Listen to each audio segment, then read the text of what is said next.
حوصلہ اور وفا۔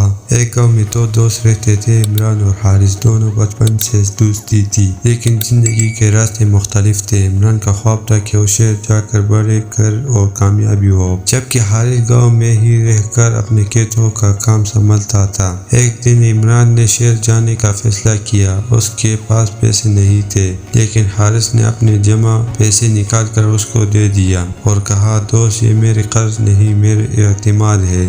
عمران آنکھوں میں آنسو آیا شہر چلا گیا۔ شہر میں حالات آسان نہ تھے۔ دن میں محنت مزدوری اور رات میں پڑھائی کرتی ہوئی عمران نے کئی سال گزارے۔ بھوک، تنگی اور ناکامی کے لمحات آئے، لیکن حارث کی بات اس کا ہمیشہ ہمت دیتی تھی۔ 5 سال بعد عمران ایک کامیاب انجینئر بن گیا۔ اس نے سب سے پہلے اپنے گاؤں کا رخ کیا۔ گاؤں میں پہنچ کر اس نے سیدھا حارث کے گھر کا دروازہ کھٹکھٹایا۔ دروازہ کھولتا حارث کو دیکھ کر عمران نے کہا، دوست، یہ کامیابی تمہاری ہے۔ اگر تمہارا حوصلہ نہ ہوتا تو میں آج یہاں نہیں ہوتا۔ اس دن دونوں دوست نے گلے ملا کر رونے لگے۔ عمران نے حارث کو کھیتوں کے لیے جدید مشینری خریدی اور گاؤں میں ایک اسکول بنوایا تاکہ کسی اور کو خواب پورے کرنے کے لیے گاؤں چھوڑنا نہ پڑے۔ یہ کہانی ہمیں سکھاتی ہے کہ سچ دوست صرف خوشی میں ساتھ ہونے کا نام نہیں، بلکہ مشکل وقت میں ایک دوسرے کا سہارا بننا ہی اصل وفا ہے۔